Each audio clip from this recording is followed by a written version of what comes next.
देखो हुआ, हम लोग पिछले वीडियो में पढ़ लिए थे विद्युत आवेश तथा विद्युत आवेश के प्रकार।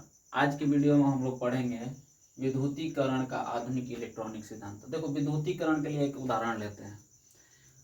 देखो जब भी कोई लड़का लड़की का कांड होता है तो हमेशा उसमें लड़का ही दोषी होता है। जब भी कोई भी लड़का लड़की वाला कांड होगा, कोई भी कैसा भी कांड होगा तो उसमें हमेशा लड़का को ही लोग दोषी कहते हैं। तो विद्युतीकरण आप लोग इसी उदाहरण पर समझ सकते हैं।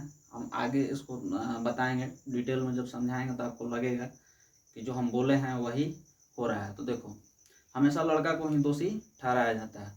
देखो हम लोग इसको इस पर कैसे लागू करते हैं। देखो हम लोग जानते हैं कि सभी पदार्थ जो होता है वह किससे मिलकर बना होता है, तो परमाणु से मिलकर बना होता है। सभी पदार्थ किससे मिलकर बना होता है? परमाणु से। सभी पदार्थ परमाणु से मिलकर बने होते हैं।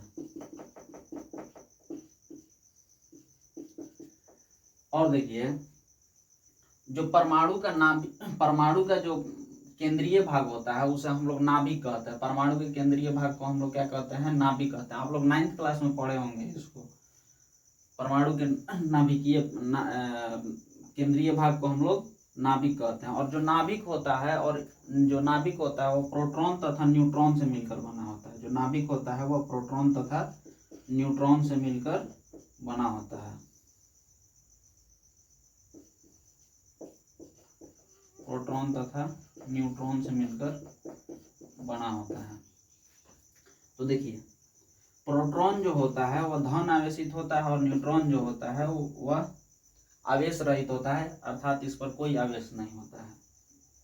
और यह परमाणु के नाभिक में होते हैं। और नाभिक में यह क्या करते हैं कि यह इतने मजबूती से बंधे होते हैं कि परमाणु से इसे निकाल पाना अत्यंत कठिन हो जाता है। और इसके चारों ओर एक विशिष्ट कक्ष होता है जिस पे इलेक्ट्रॉन घूमते रहते हैं। जिस पर क्या घूमते रहता है? इलेक्ट्रॉन घूमते रहता है। और यह कम मजबूती से बंधे होते हैं। और यह ऋण आवेशित होता है। इलेक्ट्रॉन, और यह कैसा होता है? तो यह ऋण आवेशित होता है। ठीक है, यह ऋण आवेशित होता है। देखिए होगा जब भी दो वस्तु को हम लोग रगड़ेंगे तो उसमें से क्या होता है कि इलेक्ट्रॉन निकलकर दूसरे पदार्थ पर चला जाता है। ठीक ना? जैसे कि मान लीजिए कि हम इस पेन को इसे बाल में रगड़ते हैं तो इसमें से इलेक्ट्रॉन निकल के या तो बाल में चला होगा, नहीं तो बाल में से कुछ निकल के इसमें, कैसे कि बाल भी किसी ना किसी चीज से बना हुआ है। तो यानी कि हम लोग इसको रगड़ रहे हैं तो इसमें से कुछ परमाणु निकल कर बाल में चला गया होगा, यानी कि इलेक्ट्रॉन निकल कर चला हो गया होगा।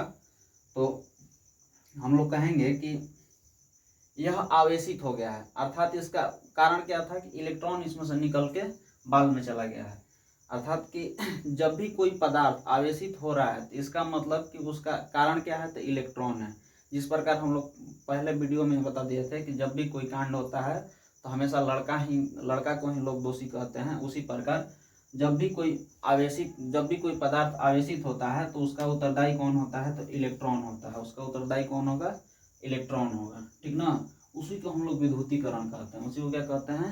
विद्युतीकरण कहते हैं।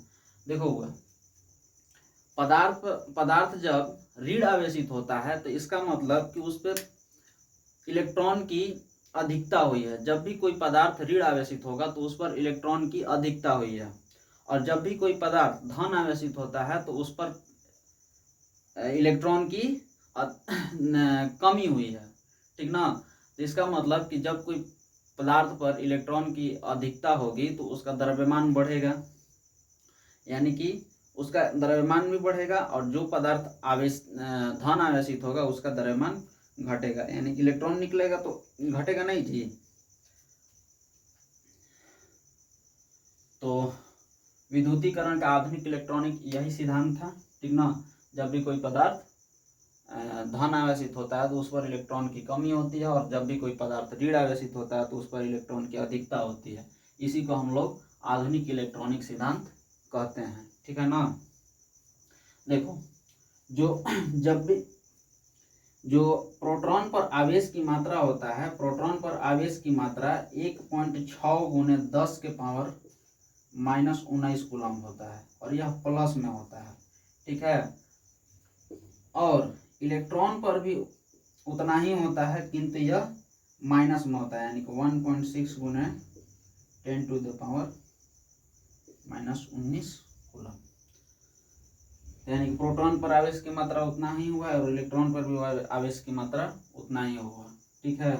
तो विद्युतीकरण का आधुनिक इलेक्ट्रॉनिक सिद्धांत आप लोग समझ चुके होंगे। अगला है आवेश का संरक्षण। देखो वो संरक्षण समझ लो, आवेश का संरक्षण। इसके लिए भी एक उदाहरण है। मान लो कि तुम अपनी वाली को लेकर कहीं गया है घूमने के लिए और तुम्हारे पास 500 रुपया और वो 500 रुपया तुम उस पर खर्च कर दे रहा है और 500 रुपया खर्च करके देखता है अपने जेब में, तो फिर से तुम्हारे जेब में 500 रुपया है, कोई बगल से दोस्त डाल दिया होगा। फिर तुम उस 500 रुपया को खर्च कर दे रहा है, फिर तुम्हारे जेब में कोई 500 रुपया डाल दे रहा है। इसका मतलब कि उसके सामने तुम्हारा इज्जत कम होने नहीं दे रहा है, जो भी होगा वह ऐसा ही चाहता है। यानी कि तुम्हारे पास से 500 रुपया ना 500 रुपया से ना बढ़ रहा है और ना ही घट रहा है। यानी कि जो भी तुम्हारे जेब में पैसा डाल रहा है, इसका मतलब वह चाहता है कि ना आपके जेब से 500 रुपया खत्म हो और ना ही उससे ज़्यादा हो। तो इसको हम लोग देखो कैसे लागू करेंगे इस पर। देखो आवेश संरक्षण का सिद्धांत कहता है कि आवेश को ना तो बनाया जा सकता है और आवेश को ना तो खत्म किया जा सकता है। यानी कि आवेश को ना तो बनाया जा सकता है और ना ही नष्ट किया जा सकता है। यह सार्वत्रिक नियम है। आवेश को ना तो बनाया जा सकता है और ना ही नष्ट किया जा सकता है, यह सार्वत्रिक नियम है, ठीक है ना। हम लोग कहीं पे भी चल जाएंगे, यानी कि अंतरिक्ष में भी चल जाएंगे, तो यह नियम वहां पर भी लागू होगा। यानी कि कहीं पर भी हम लोग चल जाए, कहीं पर भी यह देखेंगे तो यह नियम लागू होगा। मान लेते हैं हम लोग दो पदार्थ को घर्षण द्वारा आवेशित करते हैं और इस पर धन आवेश उत्पन्न होता है और इस पर ऋण आवेश, यानी कि एक पदार्थ ए है और एक पदार्थ बी है और इस पर ऋण आवेशित उत्पन्न होता है। तो इन दो पदार्थों को जब हम आपस में घर्षण किए हैं, यानी कि रगड़े हैं, तो इस पर धन आवेशित उत्पन्न हुआ और इस पर ऋण आवेशित। तो इस पर जितना धन आवेशित उत्पन्न होगा उतना ही इस पर ऋण आवेशित उत्पन्न होगा। और दोनों को जब हम लोग संपर्क में लाएंगे तो यह क्या हो जाएगा, एक दूसरे को नष्ट करके यानी निरस्त करके, यानी कि इसका कुल आवेश क्या हो जाएगा, शून्य हो जाएगा। यानी कि सबको यदि हम इसको कुल को जोड़ेंगे तो क्या हो जाएगा, शून्य हो जाएगा। यानी +2 और -2 क्या हो जाएगा, कट जाएगा, ठीक है, कट के शून्य हो जाएगा। तो जब भी हम लोग दो पदार्थ को आपस में रगड़ते हैं तो वह दोनों आवेशित होता है और दोनों पर आवेश बराबर उत्पन्न होते हैं किंतु भिन्न भिन्न आवेश उत्पन्न होते हैं। यानी कि देखो इस पर धन आवेशित उत्पन्न हुआ था और इस पर ऋण आवेशित उत्पन्न हुआ था, ठीक है। तो यह था आवेश संरक्षण। और आवेश संरक्षण के सिद्धांत पर ही जो नाभिकीय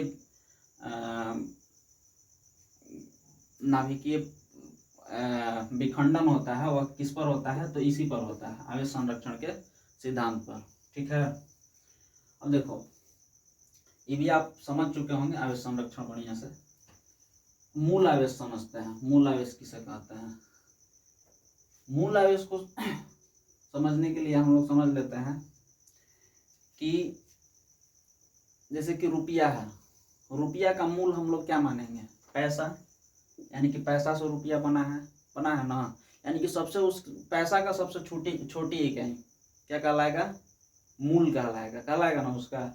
उसी प्रकार मूल आवेश यानी कि आवेश की सबसे छोटी मात्रा को हम लोग क्या कहते हैं, तो मूल आवेश कहते हैं। तो आवेश की सबसे छोटी मात्रा ये होता है बउआ, आवेश की सबसे छोटी मात्रा क्या होता है, यही होता है 1.6 × 10⁻⁻19 कूलम, ठीक ना। देखो कूलम हम लोग इसका मात्रा क्या लेते हैं। देखो आवेश के अध्ययन में कूलम का बहुत महत्वपूर्ण योगदान रहा है, इसलिए उनके सम्मान में हम लोग उनका नाम का सिंबल लेते हैं, ठीक है। तो मूल आवेश हम लोग किसको कहते हैं, तो मूल आवेश कहते हैं आवेश की सबसे छोटी मात्रा को हम लोग मूल आवेश कहते हैं। मूल आवेश का क्वांटिमीकरण, मूल आवेश का क्वांटिमीकरण, जगह नहीं है इसको साफ कर लेते हैं थोड़ा सा।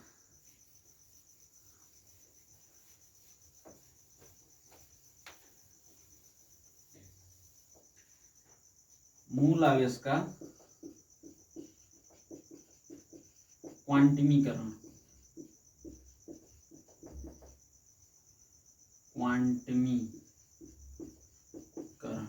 मूल आवेश का क्वांटिमीकरण। थोड़ा सा पानी है यहाँ पर, इसलिए थोड़ा कम चल रहा है पेन। मूल आवेश का क्वांटमीकरण। देखो मूल आवेश का क्वांटमीकरण क्या होता है। मूल आवेश को हमेशा हम लोग पूर्ण गुणज में ही रखते हैं। मूल आवेश को हम लोग पूर्ण रूप से हमेशा ही बांट सकते हैं, यानी कि पूर्ण रूप से, यानी कि उसके साथ पूर्ण अंक का गुना होना चाहिए, यानी कि पूर्णांक का गुना, यानी कि 2e 3e 4e। देखो यहाँ पर जो भी हम लिए हैं यह क्या है, पूर्णांक है, यानी कि इसको हम लोग कहेंगे कि यह पूर्ण गुणज के रूप में है। इसको हम लोग कभी भी अपूर्ण गुणज के रूप में नहीं ले सकते हैं, यानी कि 1.6 गुने ई 4.5 गुने ई, यानी कि इसको हम लोग ऐसे नहीं ले सकते हैं, ठीक है, क्योंकि यह अपूर्ण हो गया। देखो मान लो कि मेरा हाथ है, हाथ से कोई एक अंगुली कट जाता है तो हम पूर्ण कहलाएंगे जी? कभी नहीं कहलाएंगे। कैसे कि हमारा एक हाथ का अंगुली कट गया तो हम पूर्ण नहीं है। पूर्ण का मतलब कि जो है होना चाहिए पूरा। अरे तुम लोग लड़की पसंद करता है तो क्या देखता है, उसका कनवा वनवा कटल रहता है तो उसको तुम लोग पसंद करेगा? कभी नहीं करेगा। तुम लोग जानते नहीं है। हम एक सब लड़का सब स्मार्ट हो गया है। तो हमेशा मूल आवेश को किस में बांटा जाता है, तो पूर्ण गुणज में ही बांटा जाता है। समझ में आया ना?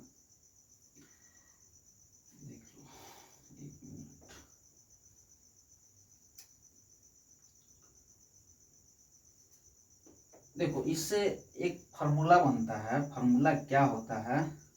फार्मूला होता है Q, यानी Q बराबर प्लस माइनस एन ई, जहां n जो होगा पूर्णांक होगा, जहां n क्या होगा, पूर्णांक होगा, ठीक है, जहां n होगा वह पूर्णांक होगा।